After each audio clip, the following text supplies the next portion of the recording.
ಅವರು ಒಂದು ಬಾರಿ ಅಲ್ಲ ಹಲವಾರು ಬಾರಿ ಕೊಲೆ ಮಾಡಿದ್ದು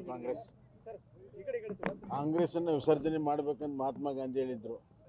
ಅದನ್ನು ವಿಸರ್ಜನೆ ಮಾಡಲಿಲ್ಲ ನೆಹರು ಅವರು. ಅವತ್ತೇ ಮಹಾತ್ಮ ಗಾಂಧಿ ಕೊಲೆ ಆಯಿತು. ಅದೇ ರೀತಿ ಮಹಾತ್ಮ ಗಾಂಧಿ ಅವರು ಏನು ಪ್ರಜಾತಂತ್ರ ಸಂವಿಧಾನಕ್ಕೇನು ಒಪ್ಕೊಂಡಿದ್ರು ಅದಕ್ಕೆ ಅಪಚಾರವನ್ನು ಎಮರ್ಜೆನ್ಸಿ ಮಾಡಿದ ದಿವಸ ಇನ್ನೊಂದು ದಿವಸ ಕೊಲೆ ಆಯಿತು. ಈ ಥರ ಹಲವಾರು ಬಾರಿ ಮಹಾತ್ಮ ಗಾಂಧಿಯ ವೈಚಾರಿಕ ವಿರುದ್ಧವಾಗಿ ಕೆಲಸ ಮಾಡಿರುವಂಥ ಕಾಂಗ್ರೆಸ್ಸು ಹಲವಾರು ಬಾರಿ ಮಹಾತ್ಮ ಗಾಂಧಿಯನ್ನು ಕೊಲೆ ಮಾಡಿದೆ, ಒಂದು ಸತಿ ಅಲ್ಲ. ಎರಡನೇದಾಗಿ ರಾಮ ಮತ್ತು ಮಹಾತ್ಮ ಗಾಂಧಿನ ಬೇರ್ಪಡಿಸುವಂಥ ಕೆಲಸ ಮಾಡುವಂಥ ಪಾಪ ಕಾಂಗ್ರೆಸ್ ಮಾಡ್ತಾರೆ. ರಾಮ ಬೇರೆ ಅಲ್ಲ, ಮಹಾತ್ಮ ಗಾಂಧಿಯ ಆತ್ಮ ರಾಮನ ಹೆಸರು ಹೇಳ್ತದೆ. ಅವ್ರ ಕೊನೆ ಗಳಿಗೆಯಲ್ಲೂ ಕೂಡ ಅದನ್ನೇ ಹೇಳಿರೋದು. ಅದಕ್ಕೆ ರಾಮನ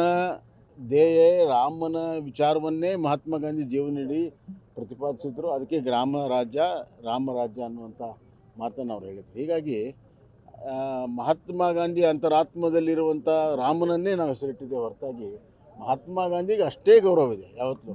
ಮತ್ತು ಎರಡನೇದಾಗಿ ಇದು ಜವಾಹರ್ ರೋಜ್ಗಾರ್ ಯೋಜನೆ ಚುನಾವಣೆ ಬಂದಾಗ ಮಹಾತ್ಮ ಗಾಂಧಿನ ಉಪಯೋಗ ಮಾಡಿದ್ದಾರೆ. ಅತ್ಯಂತ ರಾಜಕೀಯವಾಗಿ ದುರ್ಬಳಕೆ ಮಾಡಿರುವಂಥದ್ದು ಮಹಾತ್ಮ ಗಾಂಧಿ ಹೆಸರನ್ನು ಕಾಂಗ್ರೆಸ್. ಮತ್ತು ಗಾಂಧಿ ಹೆಸರನ್ನು ಲಾಭ ಪಡೆದವ್ರು ಯಾರು? ಈಗ ಗಾಂಧಿ ಫ್ಯಾಮಿಲಿಯವರು. ಅದೆಲ್ಲಿ ಹೋಗ್ಬಿಡುತ್ತೆ ಅಂತ ಭಯ ಅವ್ರಿಗೆ ಅಷ್ಟೇ. ನನ್ನ ಪ್ರಕಾರ ಈಗ ಹೈಕಮಾಂಡಲ್ಲಿ ಬರೀ ಇದೆ, ಕಮಾಂಡ್ ಇಲ್ಲ. ಯಾಕಂದರೆ ಮಲ್ಲಿಕಾರ್ಜುನ್ ಖರ್ಗೆ ಅವರು ಬೆಂಗಳೂರಿನಲ್ಲಿ ಒಂದು ತಿಂಗಳಿಂದ ಏನು ಹೇಳಿದರು, ಎಲ್ಲ ವಿಚಾರ ನಾವು ಹೈಕಮಾಂಡಲ್ಲಿ ಮಾಡ್ತೀವಿ, ತೀರ್ಮಾನ ಮಾಡ್ತೀವಿ ಅಂತ ಬೆಂಗಳೂರಿನಲ್ಲಿ ಅವತ್ತು ಹೇಳಿದರು. ನಿನ್ನೆ ಗುಲ್ಬರ್ಗದಲ್ಲಿ ಏನು ಹೇಳಿದ್ದಾರೆ, ಇಲ್ಲಿಲ್ಲ, ಈ ಸಮಸ್ಯೆ ಇಲ್ಲಿದೆ, ನೀವೇ ಬಗೆಹರಿಸ್ಕೋಬೇಕು, ನಮ್ದೇನು ಸೃಷ್ಟಿ ಮಾಡ್ತಾ ಇಲ್ಲ, ಇಲ್ಲೇ ಬಗೆಹರಿಸ್ತೇವೆ ಅಂತ. ಅಂದರೆ ಹೈಕಮಾಂಡಾಗಿ ಉಳಿದಿಲ್ಲ. ಮತ್ತು ಅಲ್ಟಿಮೇಟ್ಲಿ ಹೈಕಮಾಂಡ್ ಅಂತಂದರೆ ಅವತ್ತೇ ಖರ್ಗೆಯವರು ಹೇಳಿದರು, ಇಲ್ಲ ಇದು ಸೋನಿಯಾ ಗಾಂಧಿ ರಾಹುಲ್ ಗಾಂಧಿ ಬಗೆಹರಿಸ್ತಾರೆ ಅಂತ. ಈ ಥರ ಹೈಕಮಾಂಡಲ್ಲಿ ಎರಡು ಭಾಗ ಆಗಿದೆ. ಹೈಕಮಾಂಡ್ ಇದರ ದುರ್ಲಾಭವನ್ನು ಇಷ್ಟು ದಿವಸ ತೊಗೊಂಡಿದೆ. ಈಗ ಮೈ ಮೇಲೆ ಬಂದ ಮೇಲೆ ಅದರ ಜವಾಬ್ದಾರಿ ನುಣಿಸ್ಕೊಳ್ತಾ ಇದೆ. ಆದರೆ ಇದರೆಲ್ಲ ಒಟ್ಟು ಪರಿಣಾಮ ರಾಜ್ಯದ ಅಭಿವೃದ್ಧಿ ಮೇಲೆ, ರಾಜ್ಯದ ಜನರ ಸಂಕಷ್ಟವನ್ನು ನಿವಾರಣೆ ಮಾಡ್ತಿಲ್ಲ. ರೈತರ ಸಂಕಷ್ಟದಲ್ಲಿದ್ದಾರೆ.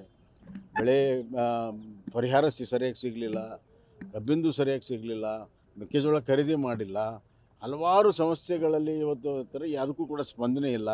ಎಲ್ಲ ವರ್ಗದ ಜನ ಇವತ್ತು ನೊಂದಿದ್ದಾರೆ. ಇವನ್ ನೌಕರದಾರರು ಕೂಡ ಭಾಳಷ್ಟು ನೊಂದಿದ್ದಾರೆ.